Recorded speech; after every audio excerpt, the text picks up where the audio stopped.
എൻ്റെ ഈശോയ്ക്കും ദൈവമാതാവിനും പിതാവായ ദൈവത്തിനും നന്ദി പറയുന്നു. ഈ കൃപാസനം അൾത്താരയിൽ ഞാനിന്ന് നിൽക്കുന്നത് രണ്ടാമതാണ്. എൻ്റെ പേര് മേരി വർക്കി. ഞാൻ മെൽബണിൽ 16 വർഷമായിട്ട് സ്ഥിരതാമസമാണ്. കൃപാസനത്തെക്കുറിച്ച് ഞാൻ ആദ്യം കേൾക്കുന്നത് പലരും സാക്ഷ്യത്തിൽ പറഞ്ഞതുപോലെ തന്നെ മീഡിയയുടെ ഒരു കോംപ്ലിമെൻറ്റിലൂടെയാണ്, അതായത് തെറ്റായ രീതിയിലുള്ള ഒരു വാർത്തയിലൂടെയാണ്. ആ വാർത്ത ചെയ്ത ആളെ ഞാൻ ഫോളോ ചെയ്യുന്നതായിരുന്നു. അവരെ അത്യാവശ്യം എനിക്കറിയാവുന്നതുമായിരുന്നു. അതുകൊണ്ട് ഞാൻ പ്രാർത്ഥിക്കുമായിരുന്നു, ജേർണലിസ്റ്റ് ശരിക്കും കാര്യങ്ങൾ അറിഞ്ഞിട്ട് വേണ്ടേ പറയാനെന്ന്. അന്ന് എനിക്ക് കൃപാസനത്തെക്കുറിച്ച് അറിയില്ലായിരുന്നു.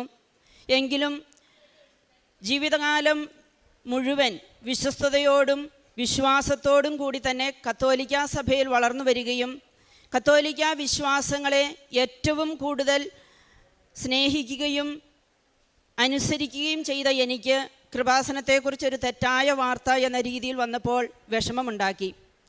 ആ വിഷമത്തിൽ നിന്ന് ഞാൻ പ്രാർത്ഥിച്ചിരുന്നു, ദൈവമേ, ഈ വാർത്ത പറയുന്ന ഈ ആള് കൃപാസനത്തിലെ നന്മയെക്കുറിച്ച് പ്രഖ്യാപിക്കുവാൻ ഇടവരണമേ എന്ന്. നമുക്കറിയാം, പല കാലങ്ങൾക്ക് ശേഷം അതും ഈ കൃപാസനത്തിൻ്റെ പേര് പറഞ്ഞും ദൈവവചനങ്ങൾ പ്രഖ്യാപിച്ചുമൊക്കെ ആ ജേർണലിസ്റ്റ് അല്ലെങ്കിൽ ആ പത്രക്കാരൻ ന്യൂസിലൂടെ പറയുന്നത് വീണ്ടും കേൾക്കുവാൻ എനിക്കിടയായി. ദൈവത്തിന് നന്ദി. അങ്ങനെ കൃപാസനത്തെ ഞാൻ ഫോളോ ചെയ്യാൻ തുടങ്ങി. കൃപാസനത്തിലെ പല ന്യൂസുകളും യൂട്യൂബ് വഴിയും ഫേസ്ബുക്ക് വഴിയും ഞാൻ കണ്ടു. അങ്ങനെ ഇരിക്കുന്ന സമയത്താണ് എൻ്റെ ഒരു ആൻറ്റി അമേരിക്കയിൽ നിന്നും വന്ന് ഇവിടെ വന്ന് സാക്ഷ്യം പറഞ്ഞ് ഞങ്ങളുടെ വീട്ടിൽ വന്ന് ഞങ്ങൾക്കൊരു കൃപാസനം പാത്രം തരുന്നത്. ഈ കൃപാസനം പത്രവും മാതാവിൻ്റെ രൂപവും ഞങ്ങൾക്ക് തന്നതിന് ശേഷം ഞാൻ വീണ്ടും പത്രത്തിലൂടെയൊക്കെ ഓടിച്ചു നോക്കി. വീണ്ടും ഞാൻ യൂട്യൂബ് വഴിയും വെബ്സൈറ്റ് വഴിയും ഈ കൃപാസനത്തെക്കുറിച്ച് കൂടുതൽ പഠിക്കുവാൻ തുടങ്ങി. കൃപാസനത്തിലെ ഉടമ്പടി എന്നാൽ എന്താണ്, ഉടമ്പടി എങ്ങനെയാണ് എനിക്ക് എടുക്കുവാൻ സാധിക്കുക, ഉടമ്പടി എടുത്താൽ എനിക്ക് എന്താണ് ചെയ്യേണ്ടത്. ആദ്യം വായിച്ചപ്പോൾ ഒത്തിരി വിഷമം തോന്നി, എനിക്കിതൊന്നും ചെയ്യുവാൻ സാധിക്കുമെന്ന് തോന്നിയില്ല. പക്ഷേ പയ്യെ പയ്യെ ഓരോ കാര്യങ്ങൾ മനസ്സിലാക്കി പലരും സംസാരിക്കുവാൻ തുടങ്ങി, പലരും പത്രങ്ങൾ തരുവാൻ തുടങ്ങി. അങ്ങനെ ഒരു ദിവസം 2022 സെപ്റ്റംബർ ആണെന്ന് എൻ്റെ വിചാരം, ഒരു ഹർത്താൽ ദിവസം ഞങ്ങൾ ഈ നാട്ടിലൂടെ കടന്നു പോകുവാനിടയായി. ഒരു കാര്യം ഞാൻ പറയട്ടെ, ഞങ്ങൾ കർണാടക ഷിമോഗ ഡിസ്ട്രിക്റ്റിലാണ് സെറ്റിലായിരിക്കുന്നത്, ഞങ്ങളുടെ ഫാമിലീസ്. അതുകൊണ്ട് കേരളത്തിലേക്ക് വരുന്നത് വല്ലപ്പോഴും മാത്രമായിരിക്കും. അങ്ങനെ ഞങ്ങൾ കേരളത്തിലൂടെ കടന്നു പോകുന്ന സമയത്ത് ഹർത്താലായതുകൊണ്ട് പ്രത്യേകിച്ച് മറ്റൊന്നും ചെയ്യുവാൻ ഞങ്ങൾക്ക് സാധിക്കുമായിരുന്നില്ല. അപ്പോൾ ഞാൻ പറഞ്ഞു, നമുക്ക് കൃപാസനം വരെ ഒന്ന് പോകാം. അന്ന് ഞങ്ങളിവിടെ കടന്നു വരുമ്പോൾ എൻ്റെ മൂത്ത മകൾക്ക് 20 വയസ്സാണ്. അവൾ ക്രച്ചസിലായിരുന്നു, കാല് ഉളുക്കിയിട്ട്. അപ്പോൾ ഒത്തിരി കാര്യങ്ങളൊന്നും ഞങ്ങൾക്ക് ചെയ്യുവാൻ പറ്റുമായിരുന്നില്ല. അപ്പം ഞാനിവിടെ വന്നേച്ചിട്ട് ഒന്ന് കണ്ടിട്ടൊക്കെ പോയി, കൃപാസനം എവിടെയാണ്, എത്ര ദൂരമുണ്ട്, എനിക്ക് വരാൻ സാധിക്കുന്ന സ്ഥലമാണോ, ഇതൊക്കെ ഒന്ന് അന്വേഷിച്ചു കണ്ടുപോയി അന്ന് പ്രാർത്ഥിച്ചു. ദൈവമേ, ഈ കൃപാസനത്തിൽ എനിക്ക് ഇനിയും കൂടുതൽ കാര്യങ്ങൾ അറിയണം, പഠിക്കണം, എനിക്കിവിടെ കടന്നു വരണം. അങ്ങനെ ഇരിക്കുമ്പോഴാണ് ഞങ്ങളുടെ ഫാദർ ഇൻ ലോ മരിക്കുന്നു. ഫാദർ ഇൻ ലോനെ ശുശ്രൂഷിക്കാൻ ഞങ്ങൾ വരണമെന്ന് ഓർത്തിരുന്ന സമയത്ത് മരണമാണ് ഞങ്ങൾക്ക് ലഭിച്ചത്. അതിനുശേഷം ഞങ്ങൾ ഡിസംബറിൽ ലീവിന് വരുന്ന സമയത്ത് 5-ാം തീയതി കഴിഞ്ഞ വർഷം 2023 ഞങ്ങൾക്ക് വലിയ ഒരു ഞങ്ങളുടെ മെൽബണിൽ ഒരു വീടും സ്ഥലവും എടുക്കുന്നതിനുള്ള ഒരു പേപ്പർ വർക്കുമായി സംബന്ധിച്ച് വലിയൊരു തടസ്സം ഞങ്ങൾക്ക് നേരിടുന്നു. ഞാൻ മാതാവിനോട് പ്രാർത്ഥിക്കുമായിരുന്നു, മാതാവിൻ്റെ പ്രത്യക്ഷീകരണത്തിൻ്റെ ഒരു സാക്ഷിയായി എന്നെ നിർത്തണമേ എന്ന്. പക്ഷേ എനിക്ക് എന്താണ് സംഭവിക്കാൻ പോകുന്നത് അറിയില്ലായിരുന്നു. ഈ പേപ്പർ വർക്ക് ഞങ്ങൾക്ക് സെപ്റ്റംബറിൽ നടക്കേണ്ടതാണ്. ഞങ്ങളുടെ എല്ലാ ഹോളിഡേയ്സും ഞങ്ങൾ ഓർഗനൈസ് ചെയ്തു വെച്ചിരുന്നു. ഡിസംബർ 5-ാം തീയതി ആയിട്ടും സെപ്റ്റംബറിൽ നടക്കുന്ന പേപ്പർ വർക്ക് നടന്നിട്ടില്ല. ഞങ്ങൾക്ക് യാതൊരു വിധത്തിലും ടിക്കറ്റ് ക്യാൻസൽ ചെയ്യാൻ പറ്റില്ല. ഞങ്ങളുടെ പേപ്പർ വർക്ക് ചെയ്യുന്നവരും ഞങ്ങളോട് പറഞ്ഞു, നിങ്ങൾ ഒന്നെങ്കിൽ ടിക്കറ്റ് ക്യാൻസൽ ചെയ്യണം, പേപ്പർ വർക്ക് നടത്താതെ പോയാൽ ഒത്തിരി നഷ്ടങ്ങൾ സംഭവിക്കും.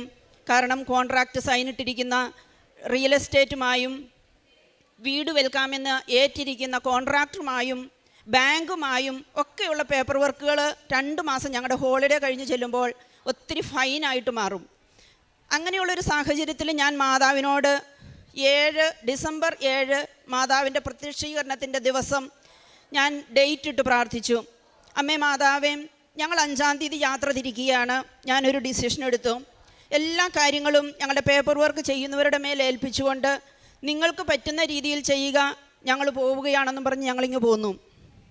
ഞാൻ മാതാവിനോട് പ്രാർത്ഥിച്ചു, 7-ാം തീയതിക്ക് മുന്നേ എൻ്റെ പേപ്പർ വർക്കുകൾക്ക് യാതൊരു നഷ്ടവുമില്ലാത്ത രീതിയിൽ ഒന്ന് സംഭവിക്കണമെന്ന് മാത്രമായിരുന്നു എൻ്റെ പ്രാർത്ഥന. എങ്കിൽ ഞാൻ ഈ കൃപാസനത്തിൽ വരും എന്നായിരുന്നു. 6-ാം തീയതി വൈകിട്ട് എനിക്കൊരു ഇമെയിൽ വരുന്നു.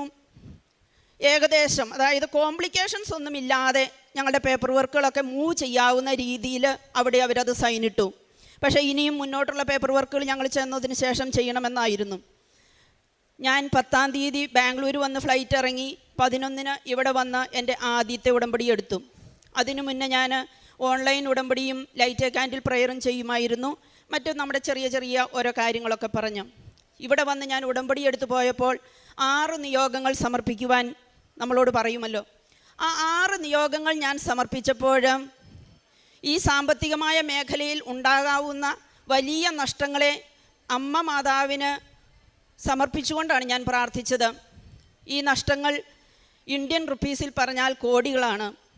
ഈ കോടികൾ നഷ്ടപ്പെട്ടാലും ദൈവമാതാവിന് ഇഷ്ടമില്ലാത്തതാണ് ആ ഭവന നിർമ്മാണമെങ്കിൽ അത് മാറിപ്പോകട്ടെ എന്ന് തന്നെയായിരുന്നു ഞാൻ പ്രാർത്ഥിച്ചത്. ഞങ്ങളവിടെ തിരിച്ചു ചെന്നതിന് ശേഷം ഞങ്ങളുടെ പഴയ കോൺട്രാക്ടറിനെ മാറുവാനും പുതിയ കോൺട്രാക്ടറിനെ, അത് ഞങ്ങൾക്ക് ഒത്തിരി സന്തോഷം, അതായത് ഞങ്ങളുടെ ഇഷ്ടത്തിന് ഞങ്ങൾക്ക് വേണ്ടി ജോലി ചെയ്യുന്ന ഒരു നല്ല കോൺട്രാക്ടറിനെ ലഭിക്കുവാനും ആ കോൺട്രാക്ടർ ഞങ്ങൾക്ക് തന്ന സൈനിട്ട കോൺട്രാക്റ്റ് 1 കോടിയുടെ ലാഭമാണ് ഞങ്ങൾക്ക് നൽകിയത്. ഇതുപോലെ ദൈവം ഞങ്ങളുടെ ജീവിതത്തിൽ ആ ഒരു ഡേറ്റ് ഇട്ട് പ്രാർത്ഥിച്ച് സമർപ്പിച്ച് ദൈവത്തിൻ്റെ മുന്നിൽ സാക്ഷിയായപ്പോൾ ദൈവം ഞങ്ങൾക്ക് നൽകുകയായിരുന്നു. ഫിലിപ്പിയരുടെ പുസ്തകത്തിൽ നാം ഇപ്രകാരം വായിക്കുന്നു, ദൈവം തൻ്റെ സമ്പന്നതയിൽ നിന്നും തൻ്റെ യേശു ക്രിസ്തു വഴി നിനക്ക് എല്ലാം നൽകുമെന്ന്. ദൈവം അത് ഞങ്ങൾക്ക് എടുത്തു തരികയായിരുന്നു. ഞങ്ങൾ ആദ്യത്തെ കോൺട്രാക്റ്റ് സൈനിട്ടിരുന്നെങ്കിൽ 1 കോടി ഞങ്ങൾക്ക് നഷ്ടമാകുമായിരുന്നു. അതിനുശേഷം 2ാമതായി ഞാൻ ഉടമ്പടിയിൽ ഒരു നിയോഗം വെച്ചിരുന്നു. എൻ്റെ മോൾക്ക് അന്ന് 21 വയസ്സാണ്. കഴിഞ്ഞ വർഷം അവൾ മാസ്റ്റേഴ്സ് ചെയ്യാൻ വേണ്ടി പോകുന്നു. ഓൾമോസ്റ്റ് ബോൺ ആൻഡ് ബ്രോട്ടപ്പ് എന്ന് പറയുന്നത് പോലെ നമുക്കറിയാം, വിദേശത്ത് ജനിച്ചു വളർന്ന ഒരു കുഞ്ഞ് യുവത്വത്തിൻ്റെ കാലഘട്ടങ്ങളിലൂടെ കടന്നു പോകുന്നു. അവളുടെ ജോലി സമയം എയർപോർട്ടിലായിരുന്നതുകൊണ്ട് 5 മണിക്ക് ഏർലി സ്റ്റാർട്ടും ലേറ്റ് സ്റ്റാർട്ട് കഴിഞ്ഞു വരുന്നത് 12 മണിക്കുമൊക്കെയാണ്. അത് ആ സമയവുമായിട്ട് എനിക്ക് അഡ്ജസ്റ്റ് ചെയ്യുന്നതിനോട് വിഷമമുണ്ടായിരുന്നു. ഞാൻ മാതാവിനോട് പ്രാർത്ഥിച്ചു, മാതാവേ, ഈ 21 വയസ്സുള്ള കുഞ്ഞ് ഈ സമയത്ത് യാത്രയ്ക്ക് പോകുന്നത് എനിക്കിഷ്ടമല്ല. അമ്മയ്ക്ക് ഇഷ്ടമാണെങ്കിൽ അതൊന്ന് മാറ്റിത്തരണം. അവൾക്ക് ഒത്തിരി ഇഷ്ടമുള്ള ജോലിയാണ്, ജോലിയിൽ ഒരു കുഴപ്പവുമില്ല, എങ്കിലും സമയം അത്ര നല്ലതല്ല. ഞങ്ങൾ തിരിച്ചു ചെന്ന് അല്പ ദിവസങ്ങൾക്കുള്ളിൽ അവൾ എന്നോട് വന്ന് പറയുകയാണ്, ഞാൻ ആ ജോലി നിർത്തി വേറൊരു ജോലിക്ക് പോകാമെന്ന് വിചാരിക്കുവാണ്, ഞാൻ അപ്ലൈ ചെയ്യുവാണ്. സന്തോഷം തോന്നി. അവൾ അടുത്ത ജോലിക്ക് പോയപ്പോൾ ഞങ്ങൾ ഞങ്ങളുടെ ഒരു പ്രാർത്ഥനാ മുറിയിൽ നേർച്ച വസ്തുക്കളും മാതാവിൻ്റെ കാശുരൂപവും എല്ലാം വെച്ചിട്ടുണ്ട്. ഞാൻ പറഞ്ഞു, ആർക്ക് എപ്പോൾ പ്രാർത്ഥിക്കണമെന്ന് തോന്നുന്നോ ആ സമയത്തെല്ലാം അവർക്ക് എടുത്തുപയോഗിക്കാവുന്ന രീതിയിൽ ഞങ്ങൾക്കൊരു സെപ്പറേറ്റ് പ്രെയർ റൂമുണ്ട്. അപ്പോൾ ആ പ്രെയർ റൂമിൽ ഓടിപ്പോയി അവൾ മാതാവിൻ്റെ കാശുരൂപം എടുത്തുകൊണ്ടാണ് ഇൻ്റർവ്യൂവിന് പോകുന്നത്. അവൾ പഠിക്കുന്ന യൂണിവേഴ്സിറ്റിയിലാണ്. ആ യൂണിവേഴ്സിറ്റിയിൽ 300 പേര് അപ്ലൈ ചെയ്യുന്നുണ്ട്. അവൾക്ക് കിട്ടുമെന്ന് വലിയ പ്രതീക്ഷയൊന്നുമില്ല, എങ്കിലും നല്ല ജോലിയല്ലേ, കിട്ടണമെന്ന് ഞാൻ ആഗ്രഹിച്ചു. മാതാവിൻ്റെ പ്രത്യേക കരുണയാൽ ആ ജോലി അവൾക്ക് ലഭിച്ചു. ഇന്ന് അവൾ ആ ജോലി ചെയ്യുന്നുണ്ട്. ദൈവത്തിന് ഒത്തിരി നന്ദി പറയുന്നു. അതുകൂടാതെ 3ാമത്തെ ഒരു നിയോഗമായിരുന്നു. എൻ്റെ ഇളയ കുഞ്ഞിന് 13 വയസ്സാണ്. അവൾക്ക് ഉണ്ടായ സമയം മുതൽ ചെറുതായിട്ടൊക്കെ സ്കിന്നിനൊരു അലർജിയുണ്ട്. പ്രത്യേകിച്ചും സെപ്റ്റംബർ ഒക്ടോബർ മാസങ്ങളിൽ ഞങ്ങളുടെ സ്പ്രിംഗ് സീസണിൽ അവൾക്ക് അലർജിയുടെ അസുഖങ്ങൾ വരും. കണ്ണ് ചൊറിയും, ഒത്തിരി ജലദോഷം പോലെ, ചുമ പോലെ. പല ദിവസങ്ങളും സ്കൂളുകളിൽ നിന്ന് തിരിച്ചു വരേണ്ടി വരും, അല്ലെങ്കിൽ സിക്കായിട്ട് പോകാതിരിക്കേണ്ടി വരും. സെപ്റ്റംബർ 1 വന്നു കഴിഞ്ഞാൽ അവൾ പറയും, മമ്മി എനിക്ക് ഹേ ഫീവറിനുള്ള മെഡിസിൻ തരണം.